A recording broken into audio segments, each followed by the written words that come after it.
passation de pouvoir entre le président sortant et les présidents entrant à suivre les analyses au cours de cette émission. Dès le 21 janvier passé, 10 ans de la mort de Thérèse Kapangala, silence radio de la part du peuple congolais. On en parle tout à l'heure. Très chers téléspectateurs, bonjour et bienvenue à cette émission Femmes aux multiples facettes. J'en profite pour dire condoléances les plus attristées à notre directeur du personnel, Jean-Claude Basunga, condoléances à sa famille biologique ainsi qu'à la famille, à tout le personnel de CCTV. En tout cas, nous n'oublierons jamais notre chef Jean-Claude Basunga. Je suis avec maman Marie-Josée Bounsana comme d'habitude. Elle est notre invitée principale de chaque numéro de Femmes aux multiples facettes. Aujourd'hui, on va discuter, on va analyser le propos de chef de l'État, la mort de Thérèse Kapangala, de l'actualité qui se déroule ici dans notre pays RDC. Bonjour, maman Marie-Josée Bounsana. Oui, bonjour Mimichi. Je profite aussi de présenter mes condoléances à la famille Basunga, parce que le directeur Basunga, c'est quelqu'un qu'on a connu. C'est quelqu'un, de temps en temps, il passait chez moi au bureau, paix à son âme, et que la famille soit consolée. Et ses collègues aussi de CCTV, toutes nos condoléances. Les frères attristés. Vraiment, c'est très triste. Il était tellement émouvant. Je me souviens de lui. C'est pourquoi aujourd'hui nous les plairons. Bon, c'est la volonté de l'Éternel, maman Bounsana. Est-ce que vous l'avez connu personnellement ou seulement dans le cadre du travail? Oui, dans le cadre du travail. Comme nous sommes au secrétariat général, de temps en temps, il passait quand il y avait des problèmes, quand il y avait un souci. Donc c'est comme ça que je l'ai connu, mais un monsieur bien. J'ai connu Basunga et je l'ai avant ça connu dans ses émissions sportives. Donc c'est quelqu'un qu'on a connu et c'est la voie obligée de chaque humain. Donc nous pouvons dire que Dieu a donné, Dieu a repris, que son âme repose en paix et que le Seigneur console la veuve et les enfants et toute la famille biologique, mais aussi la famille CCTV. Voilà, merci. Le programme, c'est pour ce 28 janvier, la levée du corps à l'hôpital Mama Yemo, hôpital de référence. Nous commençons avec... L'exposition, c'est où? C'est vers Kasavubu, mais je vais donner de précisions après. Nous commençons directement avec notre numéro. Maman Bounsana, vous êtes cadre du MLC. On le rappelle chaque fois. On me dit souvent, quand je passe dans les artères de la ville, maman, c'est toi qui passes l'émission avec la maman, le cadre du MLC. Est-ce qu'elle peut nous dire comment ça se passe à MLC? Ils sont trop silencieux. Qu'est-ce qui se passe? MLC, Kufuto Ezali, terme baloba ki nangana loba ya mwana. Maloba na. Oui, ben c'est bien. C'est bien parce que cela montre comment les gens sont attachés au mouvement de libération du Congo, voilà. Comment les gens croient à notre combat, au combat du chairman Jean-Pierre Bemba Gumbo, mais nous voulons seulement les rassurer que le MLC vit. Le MLC, parce que la population attend seulement les meetings populaires. Voilà, que le président parle. C'est pourquoi ils disent quand il n'y a pas de meeting, quand le président ne parle pas, quand Mme Bazaïba, la secrétaire générale, ne parle pas, ça veut dire que le parti n'existe plus. Non, votre parti est là. Nous poursuivons un combat jusqu'à ce que l'établissement d'un état de droit, jusqu'à ce que le social des Congolais sera considéré et jusqu'à ce que la paix sera installé en République démocratique du Congo, que nous pouvons dire que nous avons accompli la mission. Mais comme on n'en est pas encore là, donc nous continuons le combat, continuez à nous soutenir, continuez à croire au combat commencé par le chairman Jean-Pierre Bemba. Donc nous continuons ce combat, on ne peut pas s'arrêter en chemin comme ça, on ne peut pas trahir notre idéologie. Nous continuons, nous sommes là, nous travaillons, les bureaux sont ouverts chaque jour, on travaille, les fédérations travaillent. Il y avait même le réaménagement des comités fédéraux, donc les fédérations fonctionnent et les femmes également, la Ligue des femmes aussi est en activité et la Ligue des jeunes également. Donc nous sommes là, nous travaillons seulement parce qu'eux ils veulent des meetings, un mot du président. Ils veulent à chaque fois, le président doit parler, mais un chef ne parle pas chaque fois, le chef de foi. Ça ne veut pas dire quand le chef ne parle pas qu'il fait rien. Le silence aussi, en communication, on dit, le silence aussi, c'est une communication. Voilà. C'est maintenant aux personnes de pouvoir décoder cette communication. Donc le silence du chef, c'est une communication aussi. Sinon, le parti vit, nous sommes là, nous sommes en train de travailler, nous participons à tout ce que nous devons faire. Le parti vit, on est là. Il y a la secrétaire générale qui n'était pas là, qui était un peu absente, mais elle vient de rentrer, mais elle est un peu souffrante. Mais sinon, le parti est là, nous continuons le combat. Changeons des chapitres, 24 janvier 2019, 24 janvier 2020, quel bilan faites-vous de l'an 1 de Félix Tshisekedi? Parce qu'on célèbre la fête de l'alternance. Moi, je crois que l'alternance, ce n'est pas les individus qui ont voulu cette alternance. L'alternance, c'était le souhait des Congolais. Voilà. Il y en a même qui ont payé un lourd tribut, comme les Thérèse Kapangala, les Rossi Mukendi, les Ngandou, les Luc Nkulula. Donc, l'alternance, ce n'est pas voulu par les deux partenaires. L'alternance est voulue par les Congolais, mais malheureusement, cette alternance n'a pas été telle que les Congolais le souhaitaient, parce que les Congolais étaient massivement ce jour-là dans les bureaux de vote pour voter pour le changement. Mais ça fait une année, le changement, on ne le sent pas, on ne sait pas ce qu'ils sont en train de faire, et même la Constitution n'est pas prise en compte, c'est seulement leur accord. Maintenant, c'est l'accord qu'on ne connaît pas, nous ne connaissons pas le contenu de cet accord, l'accord qui dirige maintenant la nation, qui fait que les choses ne puissent pas marcher, parce que moi je veux te dire quelque chose. Tu sais, même au ciel, il y avait Satan. Satan que nous disons aujourd'hui, Satan que nous décrions, était au ciel. On nous dit que Satan, c'était un ange au ciel. Voilà. Oui. Satan a été précipité sur la terre parce que il avait désobéi à son créateur, il a désobéi à Dieu. C'est ainsi que Dieu l'avait précipité.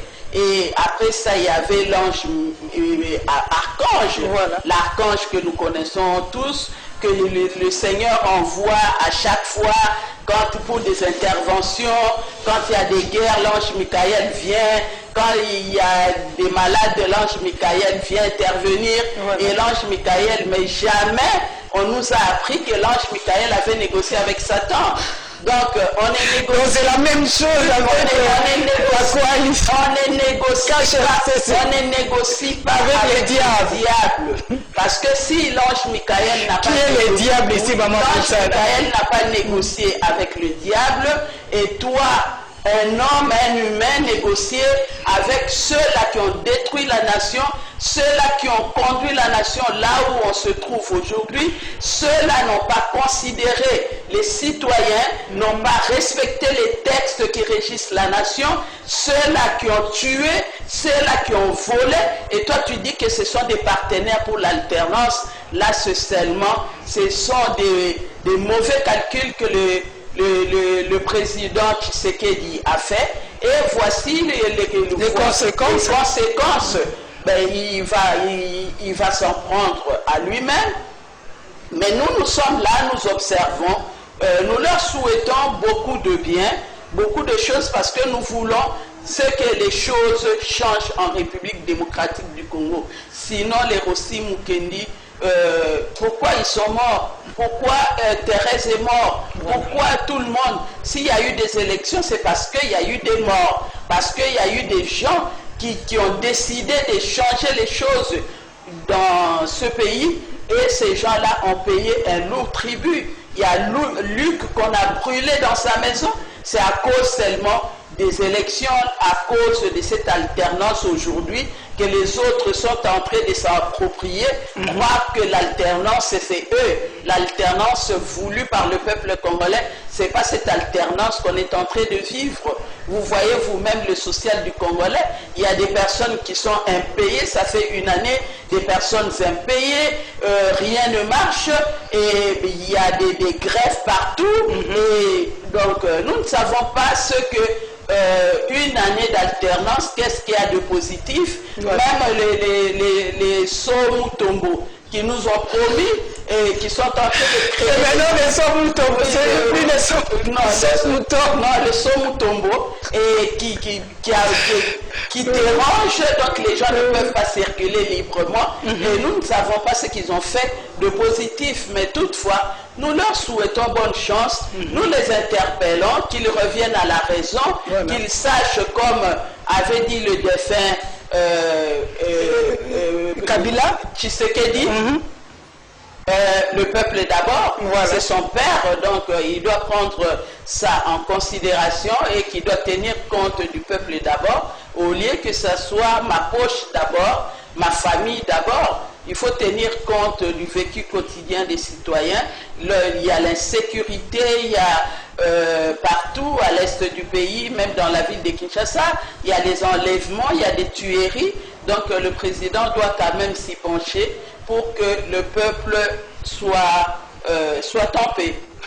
Très bien, pour que le peuple soit en paix. Madame Boutsana, vous avez cité le nom de Thérèse Kapangala. Je me souviens, c'était le 21 janvier 2018, 10 ans aujourd'hui. 10 ans aujourd'hui, elle est dans la tombe, mais on n'a pas commémoré son anniversaire. C'est triste, silence radio de votre part. J'ai dit, vous, l'opposition, parce qu'elle a été victime, elle s'est sacrifiée, je peux dire, pour ces pays. Pourquoi ce silence, Madame Boutsana? Oui, pourquoi ce silence? Moi, je dirais, peut-être il n'y a pas des choses officielles. Il n'y a pas des choses officielles qui se sont faites. Mais je dirais que il y a des personnes qui ont organisé des messes en mémoire de Thérèse Kapangala. Il y a Thérèse en 2018, mais depuis 2015, depuis que le peuple a commencé à réclamer... Je citais Thérèse parce qu'elle est une femme, hein? On est à une émission de femmes. Une femme, une aspirante, quelqu'un qui avait donné sa vie au service du bien, au service de l'éternel, et qui est morte. Elle n'avait même pas marché. Elle était dans l'enclos, elle voulait protéger une petite, et voilà, et que la balle l'a atteint. C'est dommage, mais jusqu'aujourd'hui, nous ne connaissons pas les auteurs de cet acte. Jusqu'aujourd'hui, ils sont impunis, ils circulent parce qu'il n'y a pas un état de droit. Mais nous disons, tôt ou tard, ces auteurs seront connus. Et vraiment, Thérèse Kapangala et les autres, les Rossi Mukendi, toutes ces personnes qui ont donné, qui se sont sacrifiées pour le bien de notre pays, pas pour eux. Ils ont laissé leur famille, ils ont laissé des enfants, ils ont laissé des veuves et des parents qui aujourd'hui sont inconsolables. Donc nous ne pouvons que déplorer pourquoi la République ne prend pas en compte ces enfants qui tombent. Nous voyons dans Vous ne d'autres trouvez pays, pas? même en France, comment on se souvient de ce qui s'est passé partout là où il y a des tueries. Nous voyons le président se déplacer, nous voyons organiser des messes, nous voyons comment ils se souviennent de leurs martyrs, mais Voilà. ici dans notre pays, c'est vraiment dommage. C'est pour cela nous disons que rien n'est changé. Après Kabila, c'est égal avant Kabila. Et donc c'est vraiment dommage parce que la personne qui dirige maintenant la nation, nous croyons que nous avons cru qu'il allait faire des choses autrement parce qu'il c'est un opposant, c'est quelqu'un, c'est le fils d'un opposant. Voilà. Mais malheureusement... Peut-être ça viendra, hein, Madame Bounsana. Ça viendra quand, mais il faut quand même... Il y a encore 4 ans. Il faut quand même, il faut quand même que les prémices soient bonnes pour C'est ça aussi le qu'on problème. voit également que ça viendra. Parce que le prémisse détermine la suite. Oui, mais jusque-là, on ne voit rien, on ne sent pas, mais nous ne savons pas pourquoi il ne le fait pas, seul lui qui connaît ses raisons. Mais c'est vraiment triste pour notre nation si on ne peut pas se souvenir des personnes qui se sont sacrifiées pour qu'aujourd'hui vous soyez là, pour qu'aujourd'hui vous deveniez président de la République et même Premier ministre et même ministre. C'est parce qu'il y a eu des gens qui s'étaient sacrifiés, qui ont payé un lourd tribut et qui ont laissé leur famille en larmes jusqu'aujourd'hui.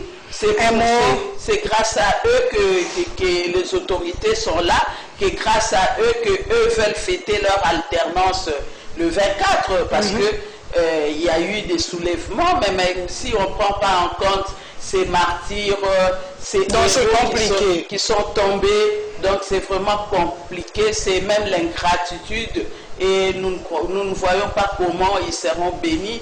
Parce que l'ingratitude ne paye pas.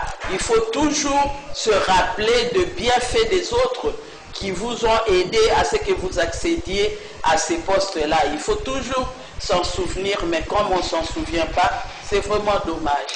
Les déclarations du président Félix Tshisekedi devant la diaspora congolaise à Londres suscitent beaucoup de réactions, Madame Bounsana. La vôtre, on peut les savoir par rapport, il a dit à tantôt que les Banyamulenge sont des Congolais.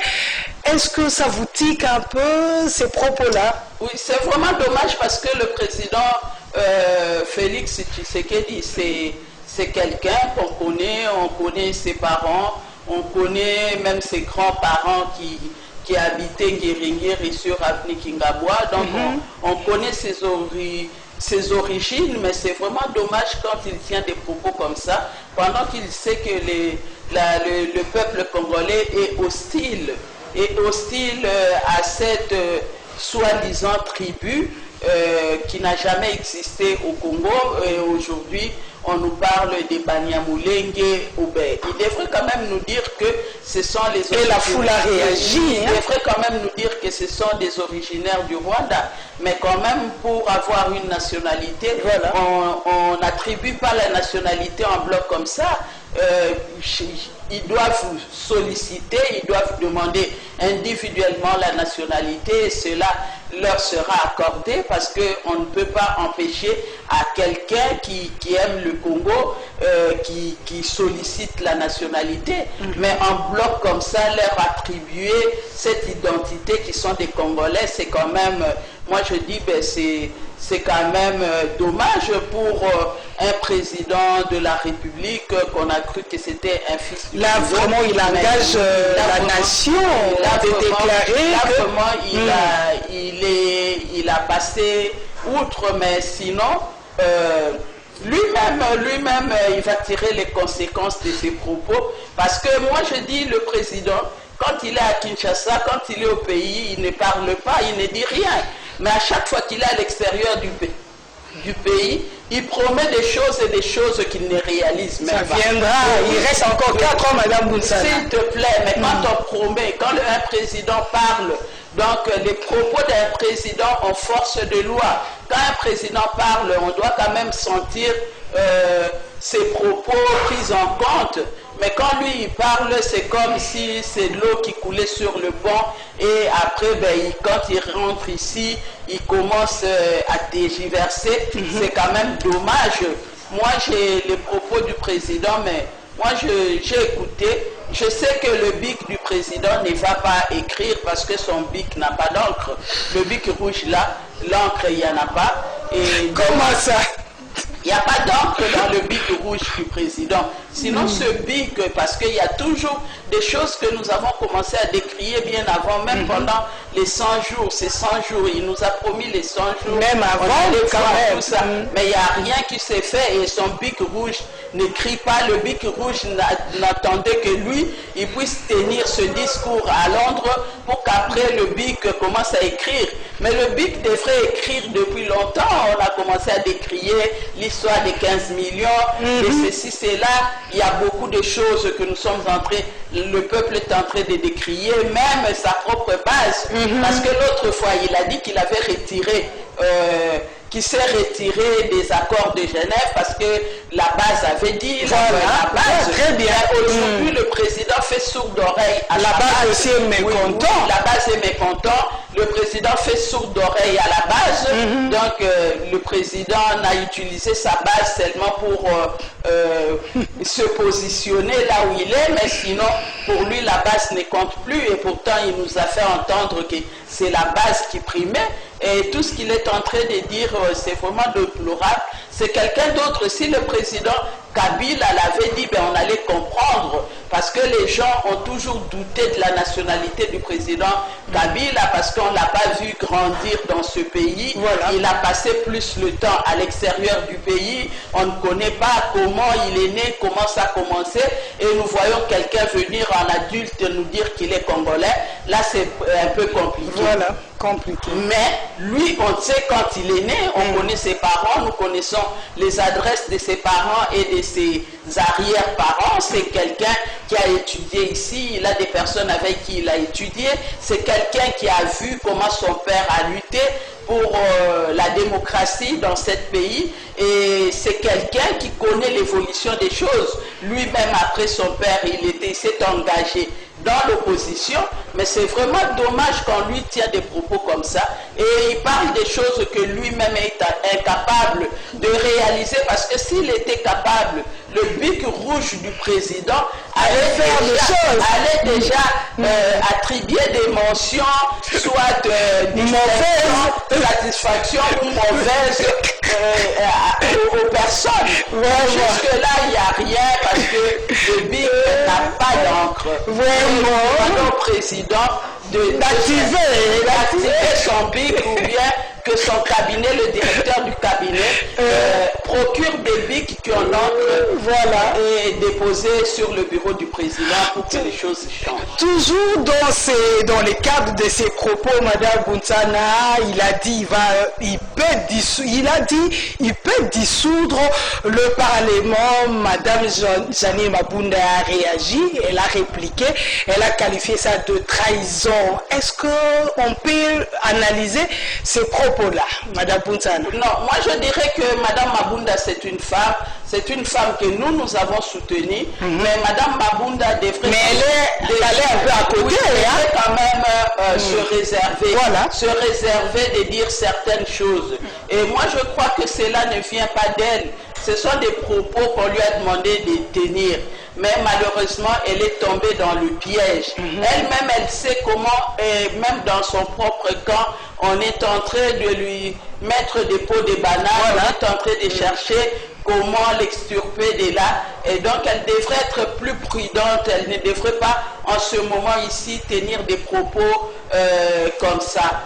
Surtout à l'égard du président, pendant qu'elle-même, elle a dit qu'avant que le président ne voyage, ils étaient ensemble, ils ont échangé sur les photos circulées. Oui, ils ont échangé sur des choses qu'ils ne nous ont pas dit, mais elle-même, elle sait sur quoi ils avaient échangé. Donc, elle ne devrait que se réserver pour cela, mais lui, elle a été piégée. Elle a manqué l'occasion de se faire, franchement. Elle a été piégée, elle a été piégée dans son propre camp, ben, elle est tombée dans le piège. Mais c'est dommage parce que c'est une femme, mais elle peut s'amender parce qu'on dit l'erreur est humaine, mais persister dans l'erreur devient diabolique. Voilà. Et nous demandons à notre sœur de s'amender parce que sinon, ben, ça risque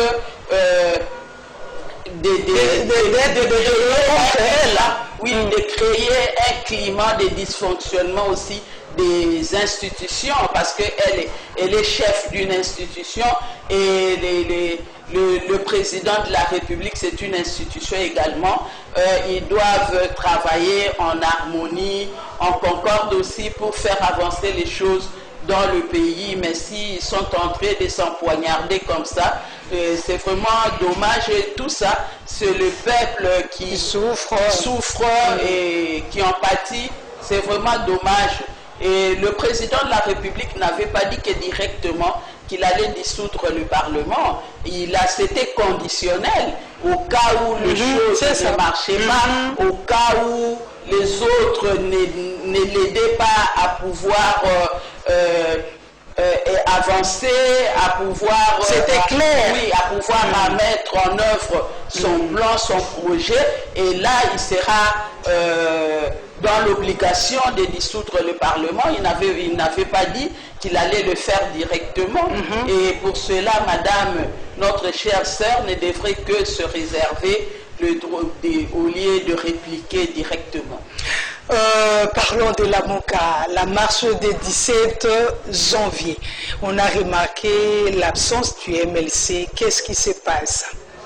Surtout la présence de Madame Bazaïba. Non, quand on dit que l'absence du MLC, là c'est faux, parce que ce n'est pas seulement les idées et l'autre partie du président Mozitou qui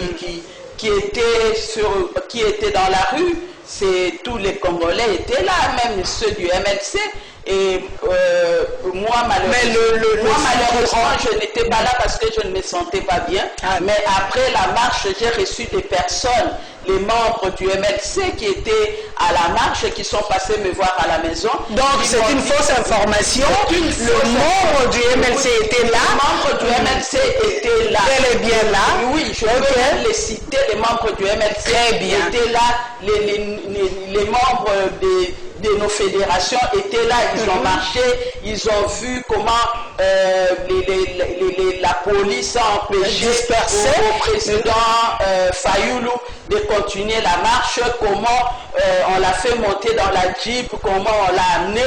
Il y a eu même des militants qui ont dit, ben, certainement on l'a amené, allons vite sur l'échangeur, peut-être c'est là qu'il va tenir un meeting. Ils sont arrivés là, malheureusement le président n'était pas là, alors ils ont compris qu'on a ramené le président chez lui à la maison. Il y a d'autres qui ont suivi là-bas. Donc c'était pas seulement les gens de l'ECD ou les gens du parti du président Mozitou, c'était les gens du MLC étaient bel et bien là. Madame Bazaïba n'était pas là parce que Madame Bazaïba revenait du voyage aux États-Unis et directement elle est tombée sérieusement malade. Même jusque-là, elle ne vient pas au bureau parce qu'elle est vraiment très malade. Elle est chez elle à la maison. Elle ne pouvait pas marcher. Pendant qu'elle ne sait pas venir au bureau, comment elle allait avoir cette force de marcher? Elle n'était pas là, elle venait de rentrer. Et c'est ce qui a fait que madame ne soit pas visible ce jour-là. Mais sinon, les militants du MLC étaient là. Madame Boutsana, est-ce que c'était une bonne idée? C'était vraiment un jour propice pour qu'on fasse la marche ce jour-là? Parce que c'est pas le 17 janvier. Parce que le jour de commémoration de nos héros. Nous devons savoir pourquoi les gens ont marché. Les gens n'ont pas marché pour le président Fayoulou. Les gens n'ont pas marché ni pour le coordonnateur de la MOCA. Les gens ont marché pour leur bien. Les gens ont marché pour que les choses avancent dans le pays. C'est pour cela que les gens ont décidé de marcher. Donc les gens n'ont pas marché pour un individu, pour qu'on dise que tel n'était pas là, tel n'était pas là. Donc c'était des choses qui concernaient tous les Congolais. Et moi je crois même ceux-là de l'UDPS aussi étaient dedans dans la marche. Donc parce que ça concerne tous les Congolais. Et pourquoi ce jour-là?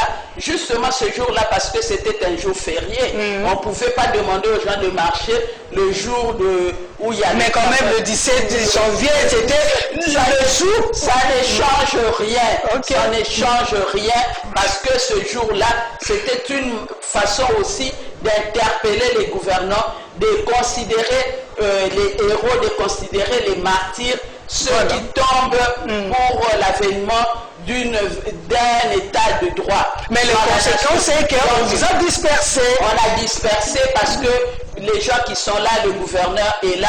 Vous savez, c'est le gouverneur, mais c'est l'interfédéral du PPRD. Vous savez, lui, il n'est pas... C'est toujours compliqué avec les gouverneurs. C'est toujours compliqué en matière de marche. Lui, c'est un interfédéral du PPRD, donc lui ne peut pas admettre que les autres fassent des choses contre eux. Parce que si les choses ne marchent pas au pays jusqu'aujourd'hui, nous savons qui sont les auteurs, c'est le PPRD. Le PPRD vraiment qui est l'auteur de tout ce que nous sommes en train de vivre aujourd'hui. Nous ne pouvons pas, les autres malheureusement, les autres partis ont rejoint aussi leur plateforme, le FCC, mais sinon l'auteur, nous devons citer l'auteur par son nom. C'est pas tout le FCC, mais c'est le PPRD. Et comme lui, il est interfédéral du PPRD, je ne vois pas comment il peut permettre aux gens de marcher et s'exprimer. Parce que qu'est-ce que lui avait fait pour ce jour-là? Il n'a rien fait aussi, il n'y avait pas d'activité pour ce jour-là. Donc il ne pouvait laisser que les gens s'exprimer, des gens marcher et les encadrer. Surtout que c'est un droit reconnu par la Constitution.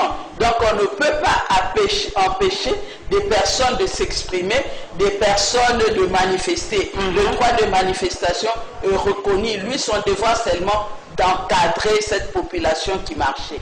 Mais dommage parce qu'on roule pour les partis politiques. Les gens sont en train de sacrifier l'avenir de toute une nation, de sacrifier tout un peuple à l'intérêt de partis politiques. Pour les intérêts égoïstes. Là, vraiment, c'est dommage. Changeons de chapitre, Madame Bounsana, vous êtes responsable de l'éducation. On va parler maintenant de l'enseignement. Est-ce que la gratuité de l'enseignement en RDC est possible, Madame Bounsana? Ben oui, la gratuité serait possible si on avait respecté les normes. Il y a quand même des préalables. Et donc, la gratuité maintenant, ça pose problème parce qu'ils n'ont pas tenu compte de ces préalables. Il fallait d'abord payer les enseignants, il fallait identifier parce qu'on dit il y a d'autres qui sont des non mécanisés. Mais on vient de payer 9 700 non payés, on va le faire bientôt, d'ici fin du mois, on va le faire. Mais c'est quand même réjouissant. S'il te plaît, ce sont des promesses. Ce sont des promesses et puis il y a aussi... Toujours des promesses en RDC. Oui, ce sont des promesses, mais concrètement, qu'est-ce qui se fait? Il y a aussi des normes mécanisées qu'on devrait mécaniser et on devrait aussi... Il y a l'infrastructure qui pose problème. On parle de la gratuité réussie, non. On ne peut pas parler d'une gratuité réussie pendant que dans des salles de classe, au lieu de 45 élèves, il y en a plusieurs. Maintenant, il y a plusieurs, il y a 100 élèves. Nous ne savons pas la gratuité pour quel enseignement. Pour quel enseignement? Parce qu'on parle de l'enseignement de qualité pour tous. Mais maintenant, ces écoles-là, la gratuité, mais ce n'est qu'un slogan pour la consommation, pour la séduction populaire. Moi, je crois que ce sont des mesures séductrices, la gratuité de l'enseignement. Mais concrètement, il y a des choses qui se passent quand tu mènes des enquêtes. Moi, je suis chargé de l'éducation dans mon parti. Je circule, je mène des enquêtes et je suis en train de travailler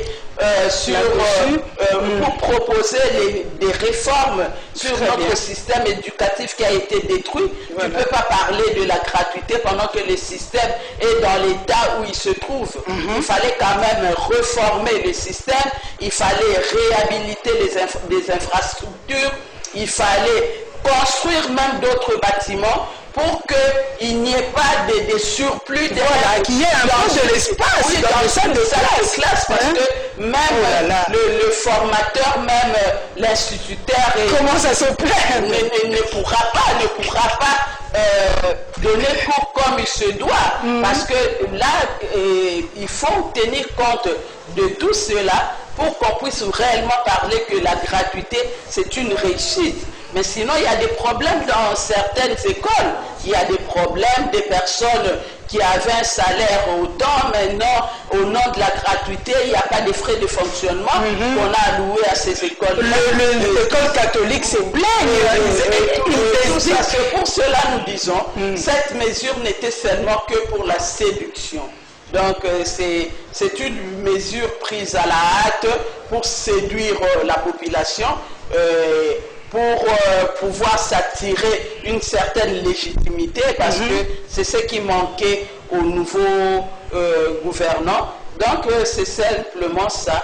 Mais sinon, ils peuvent recadrer les choses, ils peuvent revoir leurs calculs, revoir le système éducatif et essayer un peu d'apporter une touche qui permettra à ce que cette gratuité soit réellement effective. Donc nous disons tout est possible, Madame Moussana. C'est seulement la volonté, c'est la volonté qui leur manque, ce ne sont pas des moyens qui manquent. L'argent est là, mais l'argent sert à autre chose. L'argent dans le budget, ils allouent combien pour l'éducation? C'est ça qui pose le problème. Donc il fallait détruire notre système éducatif pour anéantir tout un peuple.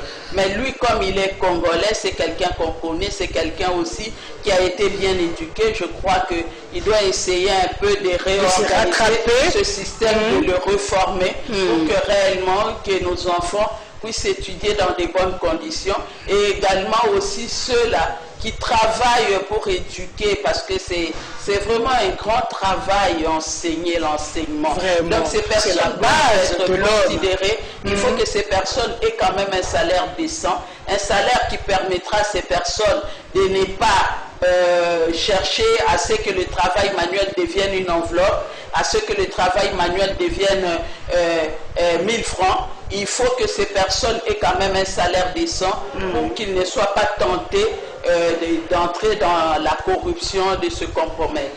Cartel de femmes politiques leaders actives, bientôt là vous avez une activité, vous m'avez dit, est-ce qu'on peut savoir de quoi il s'agit? Les échos du cartel, là, vous, Madame Bounsana. Oui, les échos du cartel, ce samedi, nous avons l'Assemblée générale statutaire. Nous tenons 2 assemblées générales annuelles. L'une la dernière semaine du mois de janvier. C'est ce que nous allons tenir ce samedi le 25, et nous rappelons à toutes les femmes leaders actives que samedi il y a assemblée générale, et pendant l'assemblée générale nous échangeons également les cadeaux pour la nouvelle année. Il y a oui, il y a échange de cadeaux. Nous, notre cadeau seulement un pagne non emballé. Les femmes amènent des pagnes et nous allons échanger. C'est plus facile d'apporter un pagne que d'amener des cadeaux différents. Donc un cadeau connu, c'est un pagne non emballé, et nous allons échanger ce cadeau. Nous allons partager un petit repas pour famille ce samedi. Entre-temps, nous préparons le 5e anniversaire du cartel. Très bien. Donc le cartel existe bientôt, nous aurons 5 ans, et nous allons fêter, nous allons en parler dans notre assemblée générale. Nous allons fixer des dates, et vous ne manquerez pas d'être informés, parce que c'est vous qui nous accompagnez, vous serez là pour ce grand événement. 5 années, mis les femmes de la majorité au pouvoir, pas les moindres des grands partis comme les PRD, PALU, UNC, UDP, ces femmes mises ensemble et sous le leadership de moi, votre servante, Maman Marie-Joseph qui suis de l'opposition. Donc c'est pas facile, mais Dieu nous a soutenus avec beaucoup de sagesse. Nous sommes là et nous allons fêter cet événement, les 5 années du cartel de femmes. Ça sera au mois d'août, mais on n'a pas encore fixé de date. Et vous serez au courant et vous serez tous les bienvenus. Votre dernier mot particulièrement? Oui, le dernier mot, moi je dis... 2 secondes. Oui, le dernier mot, je soutiens les femmes. J'ai dit aux femmes, nous devons continuer le combat. Nous devons continuer, c'est dans notre intérêt, dans l'intérêt de nos enfants et dans l'intérêt de la nation. On dit éduquer une femme, c'est éduquer une nation. Et nous sommes vraiment les éducatrices de cette nation. Nous ne devons pas nous compromettre, quels que soient les rôles que nous jouons aux côtés de ces dirigeants-là. Nous devons nous démarquer, leur démontrer réellement que nous sommes des éducatrices et nous pouvons faire des choses autrement. Nous croyons à ce leadership féminin et nous encourageons toutes ces femmes engagées dans ce combat de la vraie démocratie dans notre pays, d'un état de droit. Et ces femmes, nous les encourageons. Et nous leur demandons aussi de rejoindre le cartel, parce que là, nous sommes en train de former des femmes pour que des femmes soient réellement des vrais leaders. Voilà. C'en est fini pour aujourd'hui. Je dis merci, un grand merci à Jacques Diogo du journal La Relance. Merci à Karine Bébé, merci à Alain Kabongo, merci pour l'assistance. Et je dis encore condoléances à la famille de Jean-Claude Bassunga. Très prochainement. Au revoir. Au revoir. Merci. Merci Mimi. Au revoir madame. Au revoir.